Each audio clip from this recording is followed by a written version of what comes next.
মালগাড়ির সঙ্গে ধাক্কা লেগে দুমড়ে গেল কাঞ্চনজঙ্ঘা এক্সপ্রেস। ভয়ঙ্কর ট্রেন দুর্ঘটনা ঘটল শিলিগুড়ির রাঙাপানির কাছে। লাইনচ্যুত হলো 4টি কামরা। আমি আগে কোনোদিন এরকম জিনিস আমি চোখের সামনে দেখিনি। মৃত্যু হয়েছে কমপক্ষে 5 জনের, আহত হয়েছেন প্রায় শতাধিক। যদিও স্থানীয় সূত্রে দাবি মৃত্যুর সংখ্যা 12 জনের বেশি হতে পারে। হতাহতের সংখ্যা আরও বাড়ার আশঙ্কা রয়েছে। যাত্রীদের উদ্ধার কাজ ইতিমধ্যেই শেষ হয়েছে। পরিস্থিতি খতিয়ে দেখতে ঘটনাস্থলে যাচ্ছেন মুখ্যমন্ত্রী মমতা বন্দ্যোপাধ্যায়। ইতিমধ্যেই জেলা প্রশাসনের কর্তারা ঘটনাস্থল পরিদর্শন করেছেন। এই ঘটনায় রেল প্রাথমিকভাবে রেল চালককেই দোষারোপ করেছেন। তবে সকাল থেকে টানা বৃষ্টিও এর কারণ হতে পারে বলে মনে করা হচ্ছে।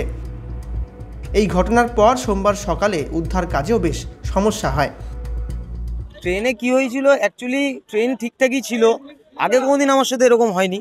ট্রেনটা ঠিকঠাকই ছিল, হট করে এনজিবি ছাড়ার কিছুক্ষণ পরেই একটা কি বলে একটা ভাইব্রেশন ট্রেনের মধ্যে আলাদাই, যাতে আমার ওই ভাইব্রেশনের জন্য গিয়ে মাথাটা লাগে পিছনে, ওই যে সিট লক করা যে লোহাটা থাকে স্লিপারের, ওই লোহাতে গিয়ে লাগে। তো প্রথমে একটু ব্যথা করছিল, আস্তে আস্তে কি জায়গাটা ফুলছে। হ্যাঁ, আর অভিজ্ঞতার কথা বলতে গেলে এটা আমার প্রথম এক্সপিরিয়েন্স। ঘটনা ঘটলো তখন তো আমাদের ওখানে উপরে শুয়েছিল একজন, সে পড়ে গেল। আমি সামনে গিয়ে ছিটকে বললাম, এক বয়স্ক লোক ছিল, তার মাজায় ব্যথা, সে সারা রাত আমার বগিতেই আমার সিটেই বসেছিল। বলে আমার মাজায় ব্যথা, আমি বসবো। আমি তাকে বসতাম, তারও একটু ওইখানে বসেছিল, সেও বললো একটু ঝটকা লেগেছে, তার নাকি কোমরে লেগেছে। হ্যাঁ, তা এখন তিনি সুস্থ আছে, সবাই ঠিকঠাক আছে। শুধু মাথাটায় ব্যথা করছিল বলে আমি একটু পেন কিলার চাইতে এসেছিলাম মেডিকেল টিমের কাছে। তো মেডিকেল টিম আমাকে মেডিসিন দিয়েছে, ওষুধ দিয়েছে, মলম। ভয়ানক পরিস্থিতিটা এখন আমি কি করে বোঝাবো? আমি নিজে এখন হতবাক হয়ে রয়েছি। আমি বাকরুদ্ধ, আমি বলতে পারবো না। অ্যাকচুয়ালি হয়েছিল যখন ঝটকাটা লাগে জোরে, তখন ছিটকে পড়ার সাথে সাথে বেরিয়ে দেখছি এই দুর্ঘটনা। ট্রেনটা সোজা হয়ে দাঁড়িয়ে রয়েছে। ট্রেন কি দাঁড়িয়ে ছিল না চলছিল? না, ট্রেন স্লো ছিল, একদমই স্লো ছিল। পিছন দিয়ে মালগাড়িটা এখানে সকাল 8টার দিকে হঠাৎ করে একটা আওয়াজ হলো। তারপর আসে দেখি যে ট্রেন দুর্ঘটনা হয়ে গেছে। তারপরে দেখলাম যে অনেক প্রাণ গেছে, লোকের ক্ষয়ক্ষতি হয়েছে অনেক। মারা গেছে।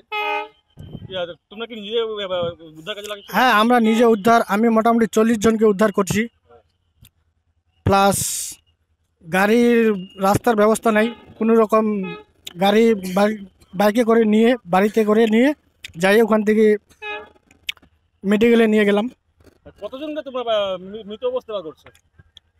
মোটামুটি 10 জন। 10 জনকে মৃত অবস্থা করেছো? হ্যাঁ। আর এমনি আহত কতজন হয়েছে? আহত মোটামুটি 30-35 জন। কি ঘটনাটা কি করছিল, কি দেখলা?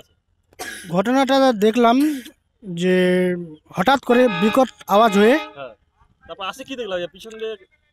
হ্যাঁ, পিছন দিয়ে হঠাৎ করে একটা মালবাহী গাড়ি পিছন থেকে লাগাই দিয়েছে। এখন কি অবস্থা আছে? এখন তো পুরা অবস্থা খারাপ আছে।